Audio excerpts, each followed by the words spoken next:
Welcome back to Sports Cards and a Cup of Joe. This is your host, Joe Davis, and it is great to be back with you today. And today I'm very excited to welcome Taylor Pruitt here in the studio with me. Taylor, great to have you. Good to be here. For those who don't know, Taylor is our Director of Consignments here at GotBaseballCards, and he has managed millions of dollars in sales for us over the last few years. And today I'm going to pick his brain on some hobby topics, on getting an update on what's going on with some consignments we have. In fact, he's just found this out today. We're going to make this a new segment, and we're just going to simply call it Taylor Time, because I'm going to bring him in the studio more than he probably wants. But I'm going to kick things off and talk about some breaking sports news that has happened here this week. Good. And as a Georgia Tech graduate, first I'm going to hit you with, give me your thoughts on Alberto Mendoza leaving Indiana, coming to play for your Yellow Jackets next year. What do you think? Well, I will first say, bold move to have a Taylor Time segment. I think I did one podcast for you back. We were traveling. It's been a while. Yeah.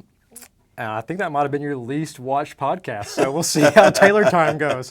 Anyway, yeah. So I graduated from Tech. Alberto Mendoza, we have a friend group that was texting immediately when the rumors came out, and we're very excited. I mean, like Randy says downstairs, hopefully the bloodline is strong and we can have a national champion quarterback. And Indiana won every single game he played in this That's year. true. That's and a every fact. single game he didn't play in. That's true. But hey, he's a winner. His brother's a winner. I will say I noticed that he came out of high school as a 3-star. So I think Mendoza was a 2-star. Yeah, yeah. So maybe we got the better Mendoza. Yeah, maybe. Yeah. Well, we will see. So that's exciting news for Georgia Tech. Yes. But we are both very excited about something that should have happened a long time ago. Agreed. But Atlanta Braves legend Andrew Jones is finally a Hall of Famer. And so what was your first thoughts when you heard that? I was just thinking he's never going to get in. Like, as much as he deserves it, and like it's been year after year after year. What was your immediate reaction? Yeah, and he barely did. I think 78%. right. He had to get 75.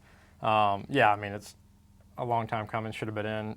The best center fielder of all time, I would say. As I grew up watching Andrew Jones, so he's Some my might favorite debate center. with you about Willie Mays. Yeah, Willie Mays just is maybe an honorable mention to Willie Mays, but I think I saw a stat that in 1996 there are now 8 Atlanta Braves in the Hall of Fame from that team. Wow.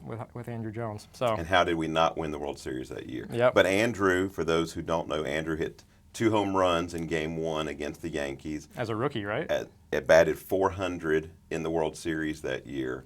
Yeah, because he just missed being part of the '95 championship team. But yeah, that was an amazing series. I remember Braves won the first 2, then lost 4 straight, and it was really disappointing. I thought we were going to go back to back.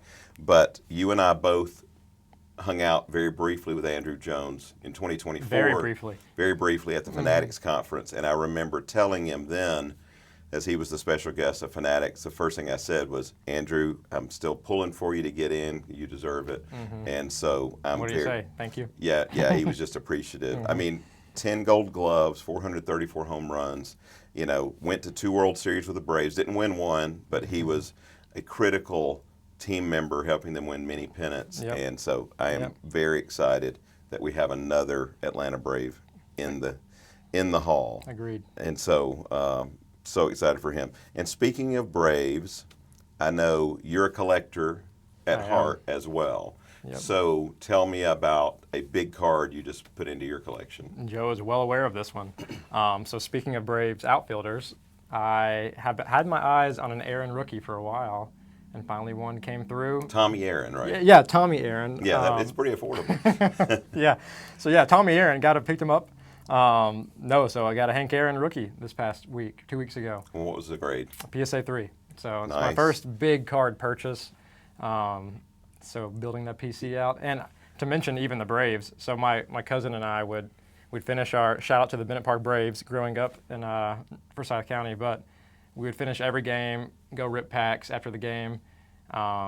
He would wear number 25, so he always got the Andrew Jones cards. I was a Chipper Jones guy, always got the Chipper Jones cards out of the packs. So forever, have just been collecting Braves, mainly Chipper, now going into my history with Hank Aaron.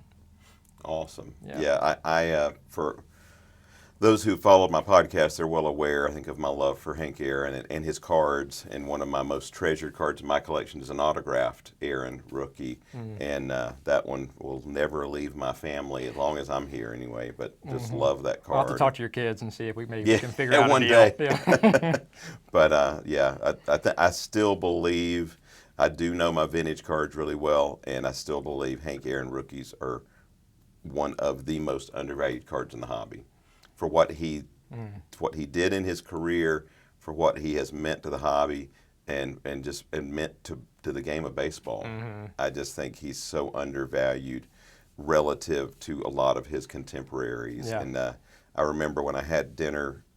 It sounds better than it is when I tell people, like, yeah, I had dinner with Hank back in 2017, which I did, me and 80 other sports card dealers at a Topps dinner. But I remember meeting him and getting a picture with him. I actually have for those of you who visit the shop in Loganville, I have a baseball card that I had made with him out of the photo. So it's a really cool piece. And people have asked me can they buy it? I'm like, no. It's truly a one of me and Hank Aaron. You're not going to buy it. But he was such a gentleman, and just such a class act. So outside of Aaron, other Braves you collect, or other stuff you collect? Yeah, so mainly Chipper. First couple of years of Chipper Jones's career, Chipper. In my podcast on Sports Cards and Tampa Joe, I talked about babyface Chipper. I remember that. I remember that topic. So, yeah, any of the 91, 92, 93 Chippers, I'll get them. And I have a real soft spot for any Braves rookie, which usually ends up being just not worth anything. So I remember going all in on Vaughn Grissom, being like, this is the next guy. Maybe you still will be. I still have your cards, Vaughn. Yeah, we've had a lot of, he's the next, Rafael Furcal. I mean, he was Rookie of the Year, I think, in 99. Yeah. Hopefully Michael Harris progresses as Rookie of the Year, too. Yeah. And Drake Baldwin. Right. Yeah, so I mean, I think any Braves, just star, I got them and I want them. So that's mainly what I collect.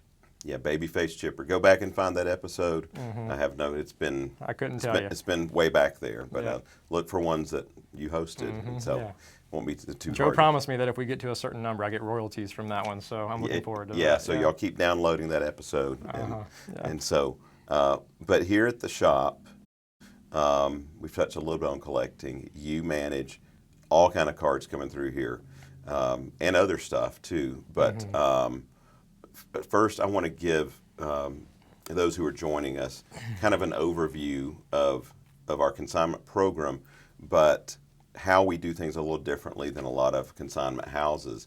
And first of all, foundationally, our mission statement, those who, there's a lot of shops don't have a mission statement. We do, which is to honor God as we serve collectors both locally and globally. And of course that comes out of Matthew 23:11, where Jesus said, the greatest among you will be a servant. And so that's where that comes from. And you are an integral part of that, of serving our clients, because they come to us often. I had a gentleman come in Saturday, literally just a big cardboard box of old cards, didn't know what to do. He's like, I found these, I think there's some value. And of course, we're going to grade the best cards, and then you'll see them, to sell for them. But tell me a little bit about some experiences you've had with clients and how that's rewarding to be a part of that. Yeah, that's a good question. So coming out of college, I kind of thought I would get into financial advising and like financial coaching and do one-on-one work with people who were just trying to either manage a budget or save money, whatever it looks like. So when I started working here, and I noticed that there was a consignment program that was fleshed out but could use some one-on-one attention. Because I was trying to handle it by myself at the time. You were handling That's back 5 when we departments. shared an office. That's been a while. That's true. We did share an office back to back.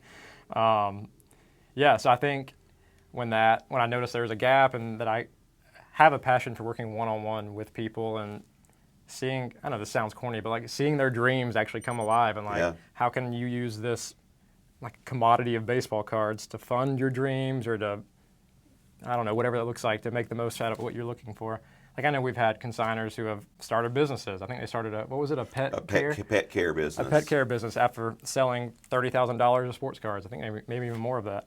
And we have people who have built and have bought homes based on their. Well, we have one currently working on one. One who's currently building a home, and we've already paid them, I think, 80,000 plus in consignment. So I think it's just fun to watch, to see something as, not silly, but as baseball cards, it's cardboard, but to care about that and know that it's theirs, and I care about them, and I care about the things they have, and I believe that God wants to use that to be a resource to them and to fund whatever projects they have dreams for. So I think it's just a fun one-on-one relationship that you get to build with consigners. Yeah, and it's different because I can tell those who are joining us that it is way more complicated to deal with consignments than to just go buy collections. Yeah. Because it's one and done, and there's nothing to keep up with. There's here's your check. We're done. Let's move on. And we still buy collections, and we still buy singles, and we have clients come in that say, I remember a couple of 2-3 years ago, we had someone come in with I believe it was 251 Bowman sets with Mantle and Mays rookies. And I told them, I said, this is a perfect candidate to consign because we don't know what these are going to grade. And he's like, nope, I'm in charge of this estate, and I just want to cash out, and I'm handling it for multiple siblings, and I just need your best offer. And so I really pushed him on consigning, but he's like, no, I really just need to sell today. I was like, okay. So we agreed on a price.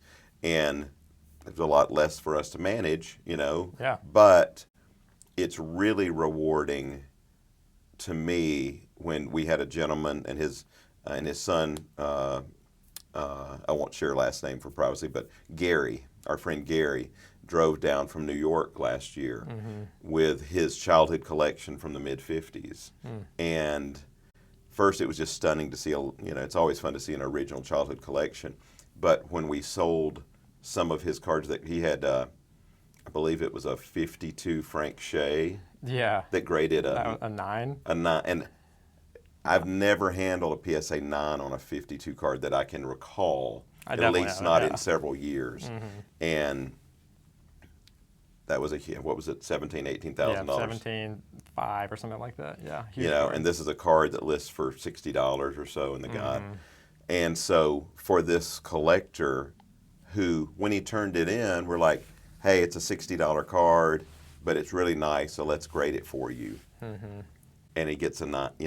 If he had walked in with that card to any card store in America and said, I need an offer on this card, ungraded, somebody might have paid, maybe somebody had said, that's a beautiful 52, I'll pay you overbook for it, I'll give you $100 or whatever, which would have seemed like a ridiculous offer because it wasn't graded. So in this instance, it worked out really well for him. That was one of hundreds of cards, and we're still working with him on more. Yeah, and I think that's a great point. That, consignment is a longer process. It's a relationship you now have to manage. It's numbers you got to keep track of and send IRS things out to, blah, blah, blah. Oh, yeah. It's complicated, but I think it's, even how you phrase it to people, we're most concerned about people making the most they can out of their collections.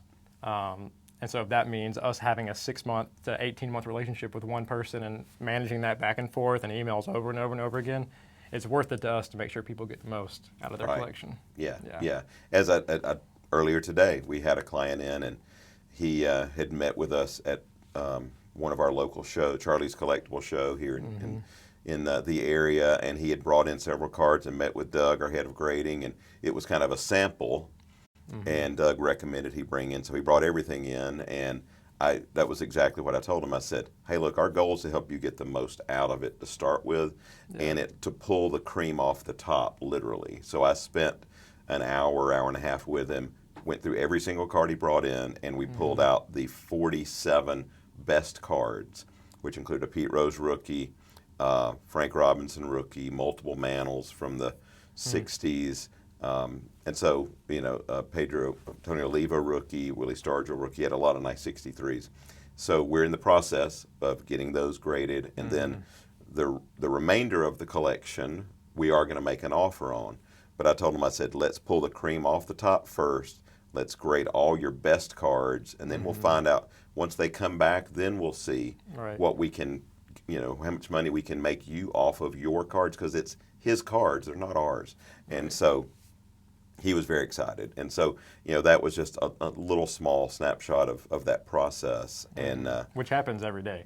Yeah, That exact same conversation happens with a new person every day. I wish every Yeah. day it was Pete Rose's and Mickey Mantle's. Right, and, right, right. But Yeah. the conversations happen every day. Yeah, I mean, we're talking even just modern football stars and PSA 10 slabs that we bring them in.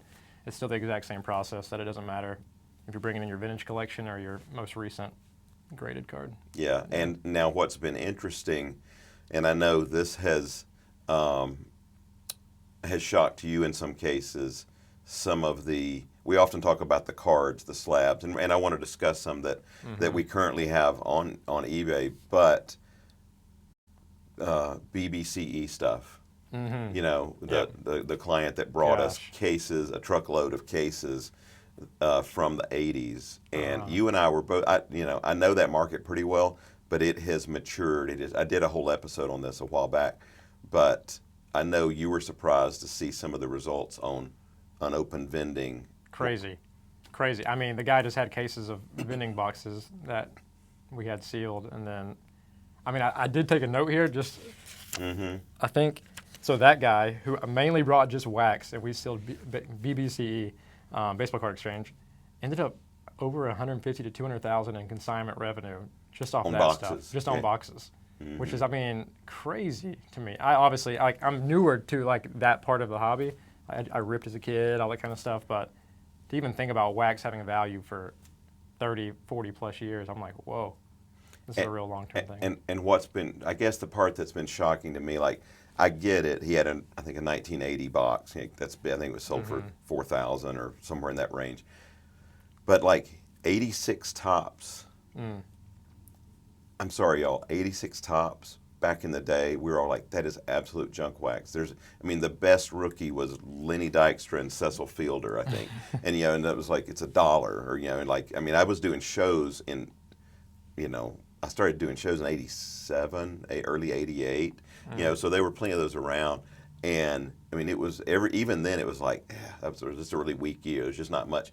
And it's remained that way forever. But now, unopened boxes, unopened cases of 86 tops are just exploding, and it's because people want that clean stuff to grade.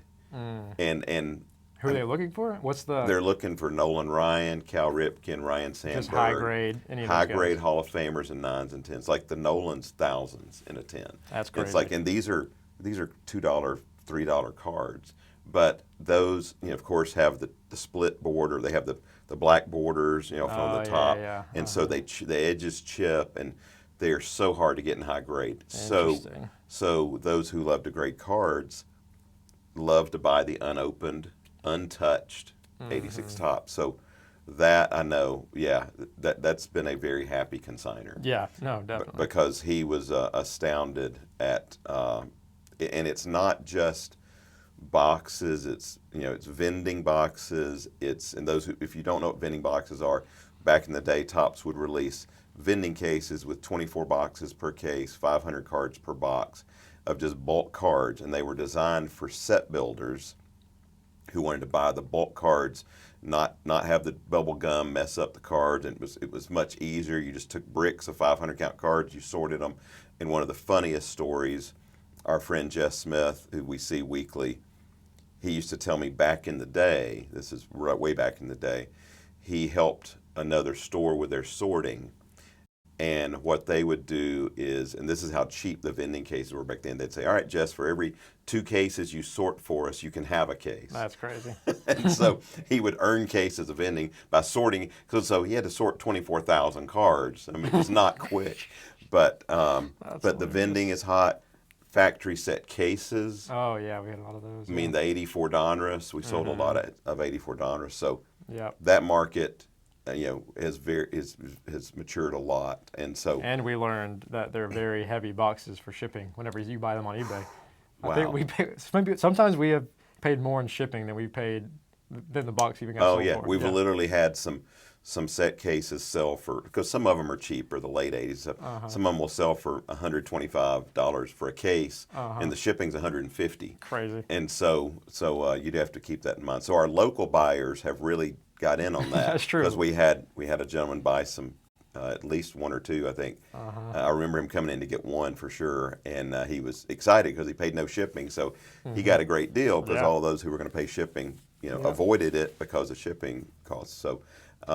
So that's been an area of growth for sure with consignments. But it's not just been that. We've handled some high-end memorabilia, but our main focus is the graded cards, the wax, stuff like that. And I know coming up next Tuesday, we've got some great cards closing from one of our consigners. And I've shared about their collection previously, about the couple who came in and just had piles of notebooks of 50s era cards that I went through. And I am excited to see some of these I'm excited to see what some of these close for. Yeah. So I'm going to take a look and share with those joining us what some of this stuff is. But I mean, how many do we have? We've got hundreds of cards closing next Tuesday night, correct? Yeah, we should have over 150, 200 good cards just listed on Tuesday night, this past Tuesday night, ending next Tuesday night, yeah. All right, well, let's talk about some of these, and then I also want to hear about some modern cards. I know we've sold some big modern cards lately as well, but let's discuss some of these. Okay. What have we got here? So when I was comping these, so what we do is we start auctions based on comps instead of just 99 cents. That is another huge difference because let's touch on this for a second. Because not all of them, but a lot of those other consignment houses, their goal is turn and burn. List the cards at 99 cents, get whatever they get, they make their commission.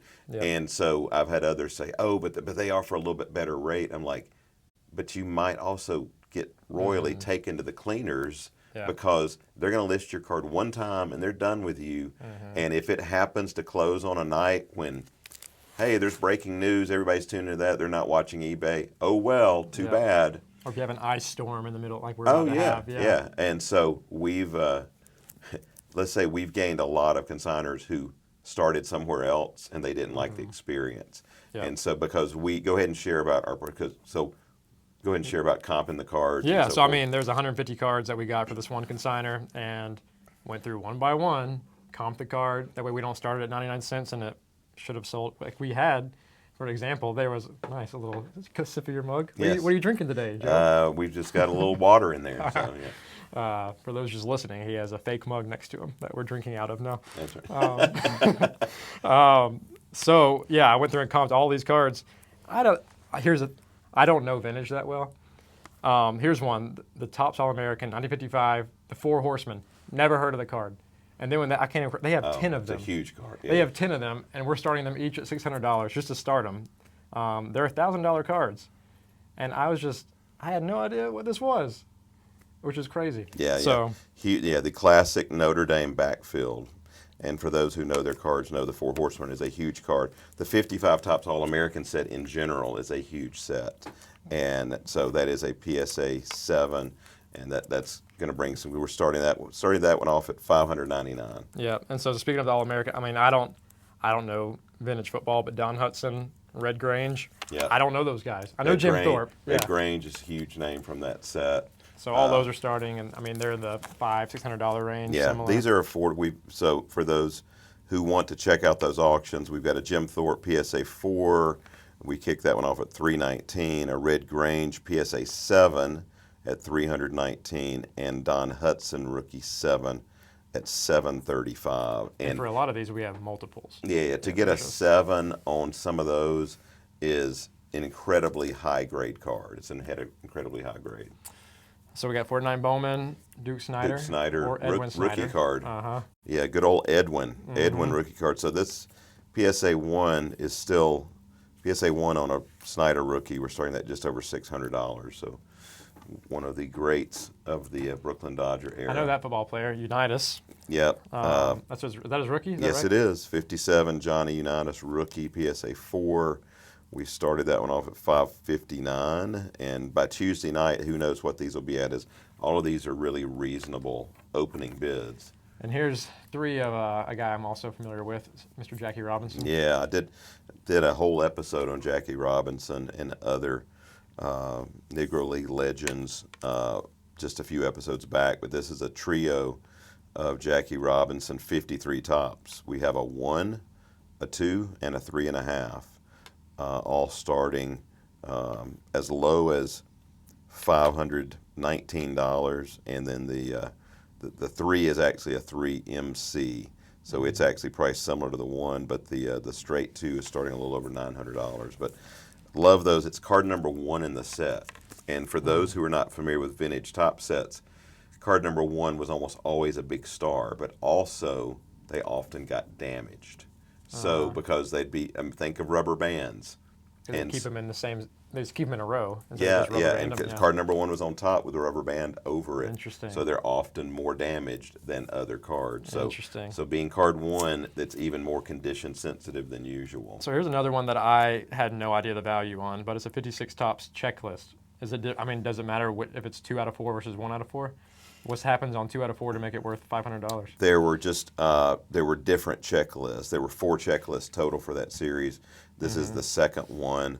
The key is just that it's an unchecked checklist. Got it. Because there are, first of all, okay, you're an 8-year-old kid in 1956.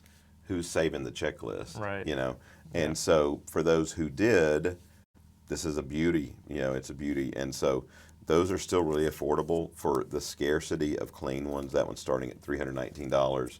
And again, what these may hit by Tuesday night, I don't know. Right. And here's one that you were personally interested in, this Tops doubleheader. Yeah, I love Aaron, just like you, and a 55 Tops doubleheader PSA 4.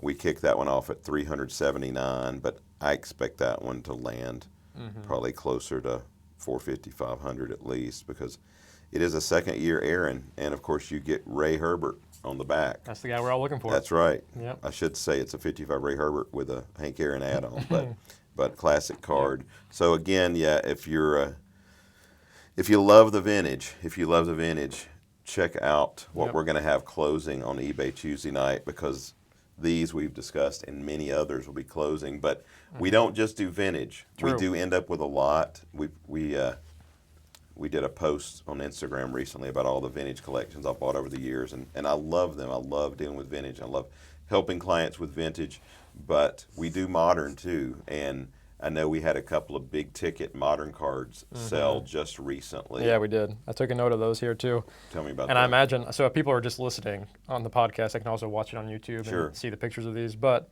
if you're familiar with Lando Norris, he won, I guess they call it a championship. What do they call an F1 championship? Yep. Do you know? I have. Yeah. You can tell I am not at the F. We need Doug in here. We need Doug. Yeah. I should know. He was. I should know. He was the.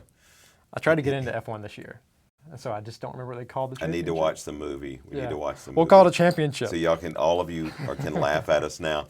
Yeah, but he was the top driver. He was the best driver F1. and won the biggest trophy he won this the year. points. Yeah. So Lando Norris won this year, but the 2020 Lando Norris closed this past week. It was a numbered out of 5 auto patch. What would you guess something like that sells for? I know you already know the number. Dynasty? No, it was. What was the brand? You know, I didn't write that down. I think so. I think it was the Dynasty. Yeah, F1 Dynasty. Numbered to 5. I didn't see this. I saw that I knew it had sold because I knew it was a consignment item, but $3,500. Yeah, $5,500. 55 for Lando Norris out of 5 auto. Nice. Yeah, so that was really exciting. I mean, it helps that he won the championship this year. Yeah. A 2014 Prism World Cup, Ronaldo and Messi, PSA 10. You know, that card, and that one I did see the sale come through because I was shocked. I don't remember exactly what it was, but I put one of those up years ago, and it's just a card with them together, right? That's the first one ever, maybe, of them together? Yeah, I believe so, Yeah. and one of the only. Yeah, but it was also the first inaugural year of Prism Soccer, and I went through so many of those back in the day. You know, we used to break a lot of soccer, and we used to buy and sell a lot of soccer, and I had a lot of those go through my hands. And go ahead and share what that one sold for, because I wish I had held on to a few more. $3,200. $3,200 for a PSA 10. For just the base insert, Just a base. not a refractor, No. and not numbered, but it is first year of those 2 stars. Yep. I got a couple more real quick. Okay. 2000, I guess it's isn't modern, but 2004 Ben Roethlisberger was consigned last month. So it's a rookie auto out of 50 gold, sold for $2,600 for a consigner. Nice. And then another guy dropped off a 93 Finest baseball collection, a bunch of refractors. And the biggest one was a Barry Bonds 9 that sold for $2,000. So Yeah, the 93 finest refractors, for those who don't know, they were unnumbered. If I'm correct, I believe there were 241 of each made, I think is what's reported. It's low, whatever it is, and some seem to be rare. There's some seem to be short printed relative to others. And I still remember in my shop in Avondale, in our little 500-foot store, back in 1993, a customer came in and he was looking through our singles, and there was a refractor in there. I didn't know anything. I didn't know what a refractor was, and he goes, because I'd give him a price on the stack of cards, and he was like $20 for this stack of whatever, and he goes, "Oh, Joe, this is what they call a refractor." And it's better. And I'm like, well, I said, well, I've already given you the price. It's no big deal. I had no clue. And so he said, like, no, Joe, seriously, these are a lot rarer, and then it took me a minute. I'm like, oh, yeah, it looks different, doesn't it? Look at the rainbow and on it. then over time it became instant. You look through anything finest or Topps Chrome, it's like, oop, refractor, automatic. But back in the day, that's truly the infancy of. Was that the first year of the refractor? Was 93? Yes, yeah. Topps had come out, for those who don't know, 1992, Topps had released a test set called, I think it was Football's Finest or something, and it was like a 33-card set of football cards. It had like Barry Sanders and Emmett, but it was just issued as a set. But that was the first time they tested Finest technology. Interesting. But then 93 Finest came out on September 14th, 1993. And the reason I remember that so well is that's the day my son Josh was born. Really? And there had been a lot of hype about this new product coming from Topps. And I'm at my shop in Avondale. Literally, I remember the product came in, and me and Ron Lee, who's still with us, he was there, and he had to handle the shop because where I was about to head, and 93 Finest came in, and my wife had called, and she's like, I'm headed to the hospital. Uh-oh.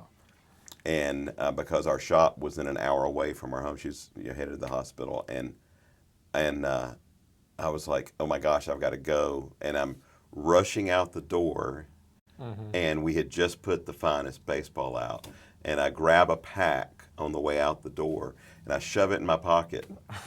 And because I was like, I want to see what this is like. I want to see what this is like. We've been talking about it forever. You're thinking about Josh, but you're also trying to get a pack in. That last rip. And so one last rip. And so, as a single mother of dad. So literally that night in the hospital, that's why I always remember the day.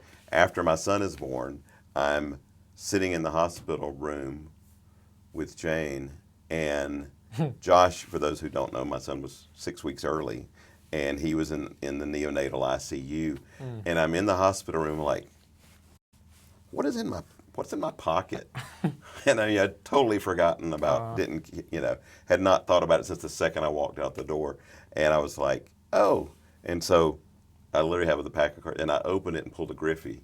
Wow. I remember, and I thought, golly, these are beautiful cards, and so I guess I've always had a love for finest cards. So, of course, in years past, I bought a 93 Finest Griffey PSA 10 and put it up for Josh. And fun. So, and no, son, if you're listening, it's not a refractor. So, unfortunately, because that's big bucks. Yeah, but I did buy it. So anyway. But the one you pulled was not a refractor either, I did not right? pull a refractor. Okay, I was about to say. Of course, I wouldn't have known in the moment since I didn't know what refractors were at the time. Yeah. But anyway, but yes, 93 Finest refractors. Barry Bonds, $2,000 for a 9, and even lower grades on those. Our client who has a lot of those, Wayne, he has a lot of those, and I've told him like most of them you just need to get graded. It's kind of like a vintage Mantle card in the sense that I'll tell clients normally you just want to grade these because buyers just want them in a holder, and I feel that way about 93 Finest refractors. If unless they're really low grade, because if you're building a set of those, even 7s, 8s, totally fine. I mean, me as a buyer who loves that era of cards, if I'm at a show, I'm happy with a lower grade. But I want them graded, and so I just think they're beautiful. now that I know what to look for, now that I've known what to look for the last 34 years, or 33. You've learned over the 30 years Yeah, what to look but for. classic set, and so one thing I shared on a previous episode of how every day is an adventure here. True. It's never boring. It's never boring, and that's definitely true in the consignment side, because on any given day you might walk in and like, hey, this was dropped off last night, or this came in this weekend, or XYZ phone call from another consigner. Yep. So what's been, if putting you on the spot, what was a collection that really, besides, we've talked about the baseball card exchange consigner who had so much, have there been any others that were really shocking to you in terms of what they had, just out of the blue that they showed up with? Yeah, I think it goes both ways. Even like with lower grade T206s, I didn't know they could be affordable at all. Like when I see those come through, those collections, I'm like, oh, I could get a T2. I thought it was only for the millionaires to go get T206s. Right. So I think I enjoy watching those come through. But I mean, yeah, you mentioned just like what a day-to-day thing is like. You will came in this week or just today, and there's another 180 cards waiting for me on my desk for another consigner to list and get ready. But yeah, I mean, I always have a sweet spot for the vintage, and when I see there's 2 Hank Aaron rookies sitting on my desk right now to go list for somebody, it's fun to do. Unfortunately, not as high a grade as the Not one as you high bought. grade. No, of course not. I only buy the best of the best. That's right. Yeah. So, because those do get pricey, and so I think it's exciting just how many. I mean, in the last year alone, the number of vintage collections we've been able to handle, which means those joining us, the big collection comes in, then we break it down to what makes sense to grade, what makes sense to consign, and then we often and have been blessed to buy the quote leftovers, and then I have fun going through the leftovers and all right, what do we do with it? How can we market these? So forth, and our buyers in retail love when we buy those leftovers collections, because they come in and can help finish their sets with it, or they can buy maybe a lower condition card, but something to add to their collection. So always exciting. So if you're needing help with consignment, you need to keep this guy busy. And, shoot us emails, jump on our website, GotBaseballCards.com. You can just click on the form there for consignments, and we will travel as well. We will we will travel to see your cards. We'll travel to help you with them, and we certainly at major upcoming shows, you can drop off consignments with us too. We'll be at the big national Nashville show coming up in late February. We've got 10 tables there. We'll be at the big front row show in Atlanta. We'll have 8 tables there coming up in late March. We'll be at all of the Charlie's Collectible shows for those listing in Metro Atlanta. You can also, if you've got stuff you want to grade and then consign, you can drop off with us here at the shop, or at any of the shows we're at, or also at Champion Sports Cards out in Marietta for those who weren't aware we're working with them. So we're here to help and assist with grading, with consignment, but we do buy collections too, and so we're happy to. So if you've got a Hank Aaron rookie, I'm sure you'd love to add another to your collection, right? Of course, yeah. So as would I. So you can never get enough Hanks. So. Well, Taylor, it's been great having you. I know you've got plenty to get back to, but thanks so much for joining today. And we're going to have you back for another Taylor Time segment very soon when we have more great stuff coming in. So listeners, as we close, just want to tell you how much we appreciate each and every one of you. Remember today, most important thing I can share with you is that Jesus loves you, and I think you are awesome too. And we will catch you next time.